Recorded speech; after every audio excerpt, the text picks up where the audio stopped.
10వ కీర్తన ఎన్నో వచనమా? 8వ వచనం. దేవునికి స్తోత్రం, హల్లెలూయా. 8 నుండి 11 వరకు ఒక్కసారి చదువుదాం ప్రియులారా. ఈ దినం 8వ వచనము నుండి 11వ వచనం వరకు చదువుదాం ప్రియులారా. ఈ 3 వచనాలు కూడా ప్రియులారా, 8వ వచనం, 9వ వచనం, 10, 11వ వచనం ప్రియులారా, ఈ 4 వచనాలు కూడా మనకు అర్థమవుతుంది. ఈరోజు ధ్యానం చేద్దాం. తామున్న పల్లెల ఎందలి మాటు చోటులలో పొంచి ఉందురు, చాటైన స్థలములలో నిరపరాధులను చంపుదురు, వారి కన్నులు నిరాధనులు పట్టుకొనవలనని పొంచి చూచును. గుహలోని సింహము వలె వారు చాటైన స్థలములలో పొంచియుందురు, బాధపడు వారిని పట్టుకొన పొంచియుందురు, బాధపడు వారిని తమ వలలోనికి లాగి పట్టుకొందురు. కాగా నిరాధారులు కలిగి వంగుదురు, వాళ్ళు బలత్కార్యము వలన నిరాధారులు కూలుదురు. దేవుడు మరచిపోయెను, ఆయన విముఖుడై ఎప్పుడునూ చూడకుండును అని వారు తమ హృదయములలో అనుకొందురు. హల్లెలూయా. ప్రియులారా, ఎందుకు చదివించానంటే ఈ యొక్క 4 వచనాలు మరి దుష్టులు, దావీదు పై ఉన్నటువంటి శత్రువులు, దావీదును పీడిస్తున్నటువంటి శత్రువులు ప్రియులారా, దావీదును వేధిస్తున్నటువంటి సందర్భం ఇది ప్రియులారా. ఈ 4 వచనాల్లో మనం ఏం గమనిస్తామంటే, నిజంగా నా ప్రేమైన దేవుని బిడ్డలారా, దావీదుపై నిజంగా ఎలాంటి భావం కలిగి ఉన్నారంటే వారు, అలనాడు దావీదుపై ఇలాంటి నెపములు చేస్తూ ఉన్నారు. ఈరోజు దుష్టులైనటువంటి వారు నీతిమంతులైన యేసు ప్రభువు నమ్ముకుని రక్షింపబడిన మనందరికీ ఉండి ఉన్నారు. దేవుని స్తోత్రం, హల్లెలూయా. నిజంగా నా ప్రేమైన దేవుని బిడ్డలారా, దావీదు నిజంగా ఇంత భయంకరమైనటువంటి దుష్టులు ప్రలోభేతం చేత దావీదు నిందించబడుతూ, దావీదు నిజంగా ఎంత భయంకరంగా వేధిస్తున్నప్పటికీ ఆయన రాజు. నిజంగా ఆయన స్థితిని మనం గనక చూస్తే మంచి ప్రార్థనాపరుడు. కానీ దావీదు ఇక్కడ వారు దూషిస్తుంటే దుష్టులు ఎలా ఉన్నాడమ్మా? మౌనముగా ఉన్నాడు. హల్లెలూయా, హల్లెలూయా. సింహం మౌనంగా ఉందంటే ఎలా ఉంటుందమ్మా? దేవుని స్తోత్రం కలుగును గాక, హల్లెలూయా. దావీదుపై ఉన్నటువంటి ప్రియులారా దుష్టులు దావీదును ఈ విధంగా వేధిస్తున్నప్పటికీ, గుహలోని సింహం వలె వారు చాటైన స్థలములో పొంచి ఉందురు, బాధపడు వారిని పట్టుకొని పొంచి ఉందురు, బాధపడు వారిని తమ వలలోనికి లాగి పట్టుకొందురు. కాగా నిరపరాధులు కలిగి వంగుదురు, వారు బలత్కార్యం వలన నిరపరాధులు కూలుదురు. దేవుడు మరచిపోయెను. హల్లెలూయా. వారు అనుకుంటున్నారు, దావీదును దేవుడు మరచిపోయాడు, నీతిమంతుల పక్షమందు దేవుడు లేడు, నా పక్షమందే ఉన్నాడు, నా పక్షమందే దేవుడు ఉన్నాడు అని చెప్పి ప్రియులారా, నిజంగా దావీదుపై ఉన్నటువంటి శత్రువులు, నిజంగా దుష్టులైనటువంటి వారు మరి అనుకుంటూ ఉన్నారు. కానీ ప్రియులారా, ఈ సందర్భములో దావీదు మౌనముగా ఉంటూ నిజంగా తాను గడుపుతూ వెళుతూ ఉన్నాడు. దేవుని స్తోత్రం కలుగును గాక, హల్లెలూయా.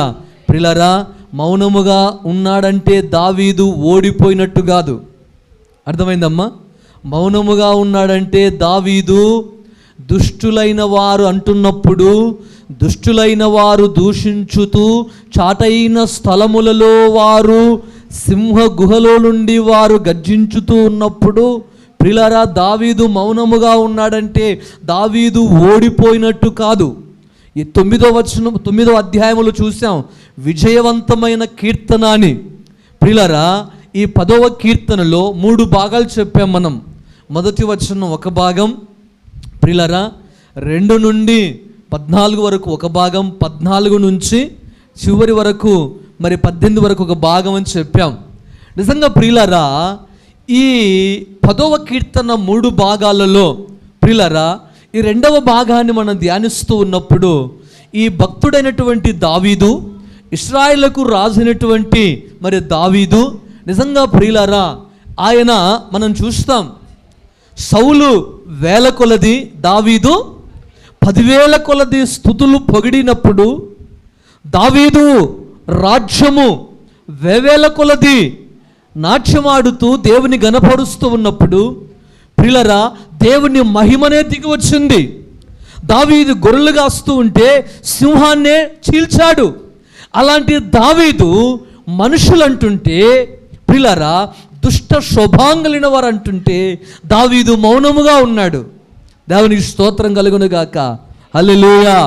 దావీదు మౌనముగా ఉన్నాడంటే ప్రియులారా దావీదు ఓడిపోయినట్టు కాదు.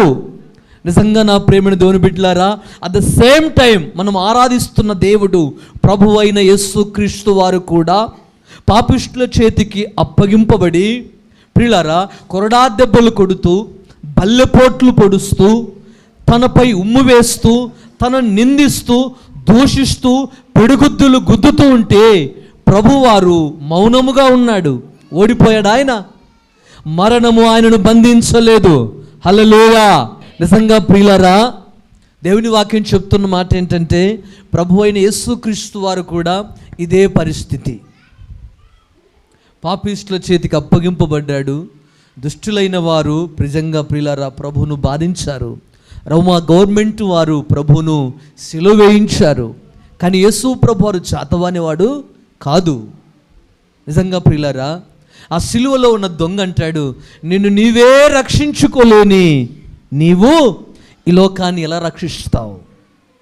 దేవునికి స్తోత్రం కలుగునుగాక.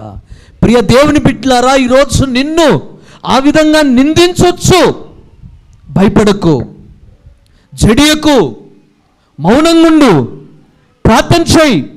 ప్రియులారా, యేసు ప్రభువు కూడా తండ్రి చిత్తం నెరవేర్చుటకై వచ్చాడు గనుక యేసు ప్రభు వారు ఎన్ని శ్రమలైనను మౌనముగా ఉంటూ దేవుని గణపరిచాడు. హల్లెలూయా. దావీదు కూడా ప్రియులారా దేవునికి ప్రార్థన చేస్తూ ఉన్నాడు, దేవునికి మొరపెట్టుకుంటున్నాడు. నిజంగా ఈ రాత్రి వేళలో వాక్యం వింటున్న నా ప్రియ దేవుని బిడ్డలారా, భూమిపై ఉన్నటువంటి ఒక చిన్న విత్తనం మనం కాలుతో తొక్కుతూ ఉంటాం, కానీ అది మొలక పైకి వస్తూనే ఉంటుంది. అది అణిచివేయబడాలి, అది పైకి రాకూడదు అని మనం దాన్ని పదే పదే తొక్కుతూనే ఉంటాం.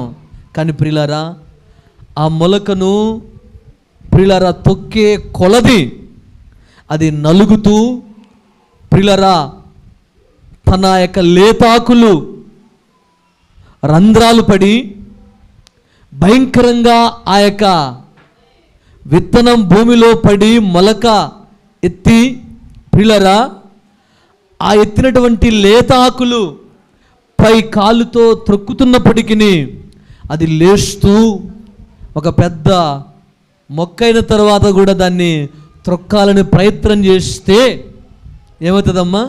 నీ కాలే వెనక్కి తంతది. అది ఎందుకు తెలుసా? త్రొక్కే కొలది ఆ మొక్క పైకి లేస్తూ ఉంది. హల్లెలూయా. నిన్ను ఎవరైతే తొక్కాలని చూస్తూ ఉన్నా నా దేవుడు ప్రియులారా నిన్ను లేపడానికి సమర్థుడు. దావీదును బాధపెట్టి, దావీదును హింసించి చెడ్డగా మాట్లాడుతున్నప్పటికీ దేవుడు దావీదు వాడుకున్నాడు. హల్లెలూయా. ప్రియులారా, యేసుక్రీస్తు ప్రభువారిని కూడా భయంకరంగా వేధించారు, అయినను యేసు ప్రభువారు తండ్రి చిత్తమును ఈ లోకములో నెరవేర్చుకున్నాడు. ఈరోజు నిన్ను గూర్చి ప్రియ బిడ్డా భయపడకు.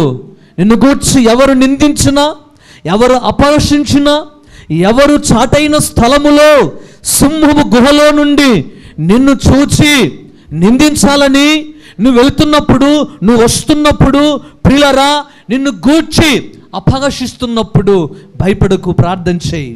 దావీదు 12వ వచనములు అంటాడు, ప్రియులరా అట్ ద సేమ్ టైం దావీదును చూసాం, ప్రభు అయిన యేసుక్రీస్తు వారిని చూసాం. ఒక భక్తుడు ఉన్నాడు, ఊజు దేశములోనే గొప్ప భక్తుడు. ఎవరైనా యోబున్నాడు. ఆయన కూడా మంచి ప్రార్థన పరుడు. ప్రియులరా ఆయన ప్రార్థన చేస్తూ ఉన్నాడు, దేవుని పట్ల భయభక్తులు కలిగిన వాడు, నిజంగా దేవుని పట్ల వినయము కలిగిన వాడు, నీతిమంతుడు, యథార్థవంతుడు, ధనవంతుడు అని వాక్యం చెప్తుంది. అయితే ప్రియులరా భయంకరంగా నష్టపోయాడు యోబు. భయంకరంగా కుమారులు పోయారు, కుమార్తెలు పోయారు, ఆస్తి పోయింది, గాడిదలు, ఎడ్లు సమస్తం కోల్పోయాడు. నిజంగా ప్రియులరా ఆయన ఒక్కడే మిగిలిపోయాడు. నిజంగా ఆయన ఒక్కడు మిగిలిపోయి దేవుని ప్రార్థన చేస్తుంటే ఆయనను కూడా వదలలేదు. ఆయనకు కూడా ఏముందమ్మా, భయంకరమైనటువంటి మరి రోగం, శరీరములో కురుపులతో చీములు గారుతున్నటువంటి రోగం ఉన్నప్పటికీ అతని భార్యనే సహించుకోలేక, అతని ముగ్గురు స్నేహితులే సహించుకోలేక ఆ యోబు దగ్గరికి వచ్చి, ఏంటయ్యా ఈ బ్రతుకు, ఏంటి జీవితం, చనిపో అని యోబును ప్రియులరా అపహసిస్తూ, నిందిస్తూ, వెలివేస్తూ, ప్రియులరా భయంకరంగా యోబును అంటున్నప్పుడు నిజంగా యోబు భార్య మాట పట్టించుకోలేదు. ప్రియులరా నిజంగా యోబు తన స్నేహితుల మాట పట్టించుకోలేదు.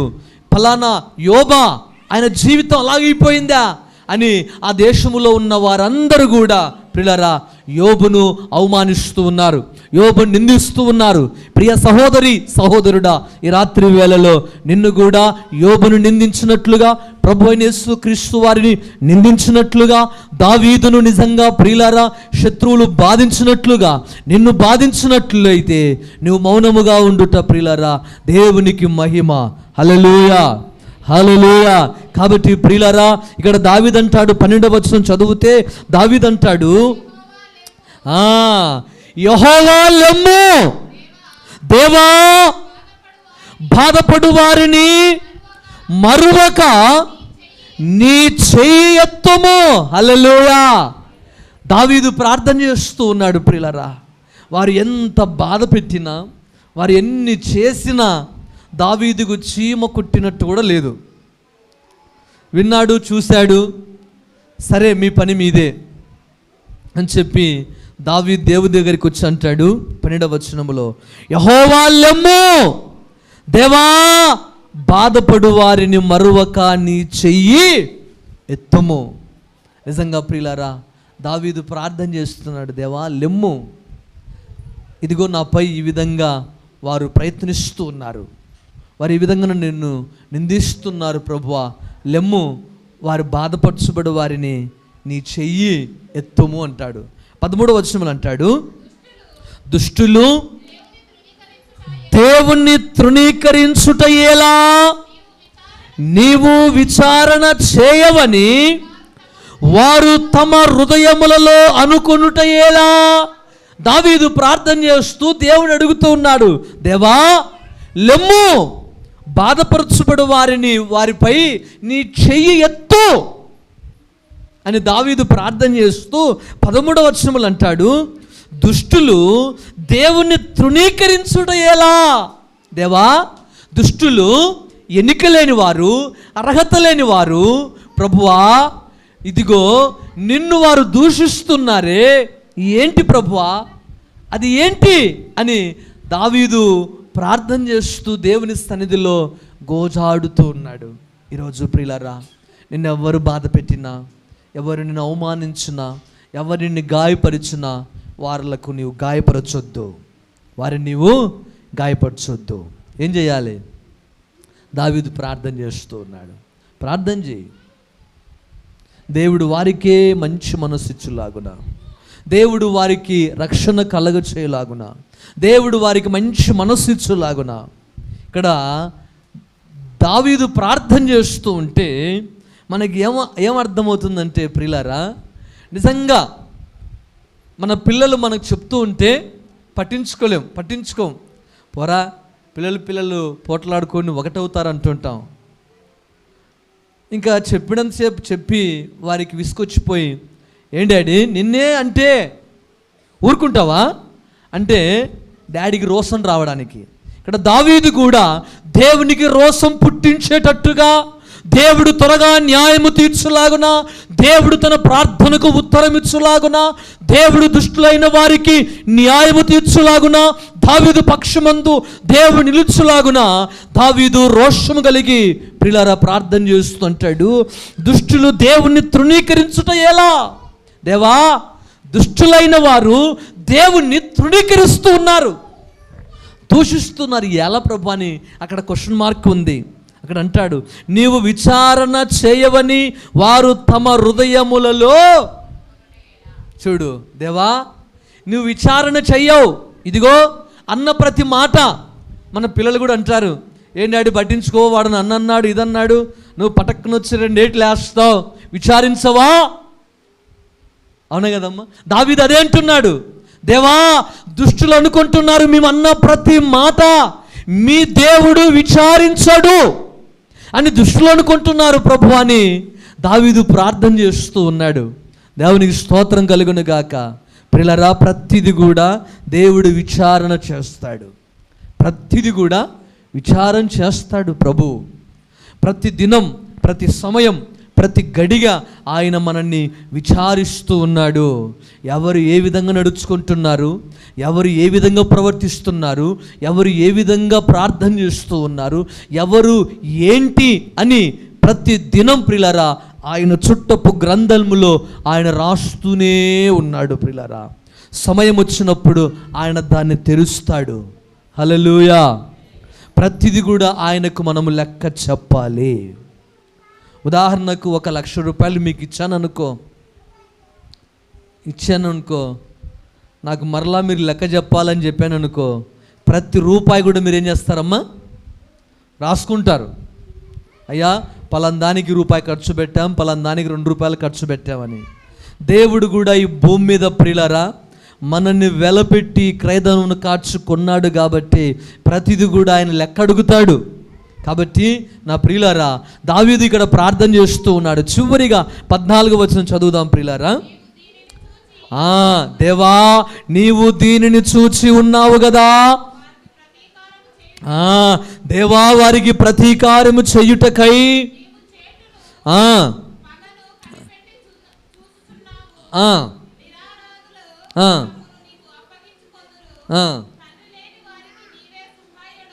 దేవునికి స్తోత్రం కలుగును గాక. దావీదు అంటాడు, దేవా తండ్రి లేని వారికి నీవే సహాయుడు కదా ప్రభువా, అయితే నీవు దాన్ని చూచి ఉన్నావు కదా, వారికి ప్రతీకారము చేయుటకై లెమ్ము ప్రభువా అని దావీదు ప్రార్థన చేస్తూ ఉన్నాడు. నిజంగా ప్రియులారా, దావీదు ఈ విధంగా ప్రార్థన చేస్తూ ఉన్నప్పుడు, దావీదు ఈ విధంగా దేవునికి మొరపెట్టుకుంటున్నప్పుడు నిజంగా దావీదు ప్రార్థన దేవుడు ఆలకించాడు. నిజంగా ప్రియులారా, ఎందుకంటే దేవుడు గమనిస్తూ ఉన్నాడు దావీదు యొక్క విశ్వాసాన్ని. ఈరోజు నీ విశ్వాసాన్ని, నా విశ్వాసాన్ని కూడా దేవుడు గమనిస్తూ ఉన్నాడు. నిజంగా ప్రియులారా, దుష్టులైన వారందరూ కూడా దేవుడు వారిని అణిచివేశాడు. దావీదును నిజంగా ప్రియులారా దేవుడు ఒక మంచి ఉన్నతమైనటువంటి స్థితిలో దావీదును దేవుడు వాడుకున్నాడు. హల్లెలూయా. ఈరోజు దుష్టులైన వారు ప్రియులారా నిజంగా వారు ఏమైపోతారంటే మరవబడతారు. నిజంగా ప్రియులారా, నీతి కొరకు ఆకలి దప్పులు కలిగిన వారు ధన్యులు అన్నట్లుగా దేవుని యొక్క సన్నిధిలో ప్రియులారా దేవుని కొరకు మనమందరం కూడా అవమానమును పొంది, శ్రమ పొంది, నిందలు పొంది, బాధ పొంది ప్రియులారా మనం బ్రతుకుతున్నప్పుడు మన పట్ల దేవుడు మహిమపరచబడతాడు.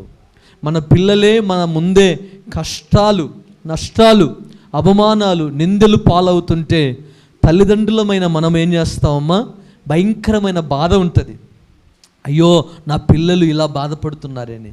నిజంగా ప్రియులరా, భౌతికంగా మనమే ఇలా బాధపడితే ప్రియులరా, పరమందు దేవుడు, పరలోకమందున్న దేవుడు ప్రియులరా, మనందరి కోసం రక్తము కాచి మనని కన్న దేవుడు నిజంగా మనకు శ్రమలుంటే ఆయన బాధపడడా? మనం శ్రమ పొందితే ఆయన బాధపడడా? మనం అవమానపరచబడితే ఆయన బాధపడడా? మన అవమానము ఆయన అవమానం కాదా? మన శ్రమ ఆయన శ్రమ కాదా? ఏమంటారు ప్రియులారా? మన శ్రమ ఆయన శ్రమ, మన అవమానము ఆయన అవమానమే. అందుకోసమే ప్రభు ఈ భూమి మీద ఉన్నప్పుడే ఒక మాట అంటాడు. ఆ మాట చెప్పి ముగిస్తాను. మిమ్మల్ని లోకములో నిందించి అవమానపరిచి మీ గురించి చెడ్డ మాటలు పలుకున్నప్పుడెల్లా మీరు ధన్యులు. హల్లెలూయా. ఎందుకంటే నా నిమిత్తము, ప్రభు నిమిత్తం ఎవరైతే ఆ విధంగా ఉంటారో మీరు ధన్యులని ప్రభు అన్నాడు. కాబట్టి ప్రియులారా, ఈ లోకంలో జీవిస్తున్నటువంటి నా ప్రేమైన దేవుని బిడ్డలారా, దేవుడు మాట్లాడుతూ ఉన్నాడు. ప్రతిదీ కూడా దేవుని యొక్క న్యాయపీఠం మీదకి లెక్క చెప్పవలసిన వారమే ఉంటున్నాం. దావీదు మౌనముగా ఉండి ప్రార్థన చేశాడు. మనం కూడా అలాగూ దేవునికి మొరపెట్టుకుందాం. మిగతా 4 వచనాలు వచ్చే వారం ధ్యానం చేద్దాం. దేవుడు తన పరిశుద్ధ వాక్యం మనందరి విడికిలో ప్రభు దీవించును.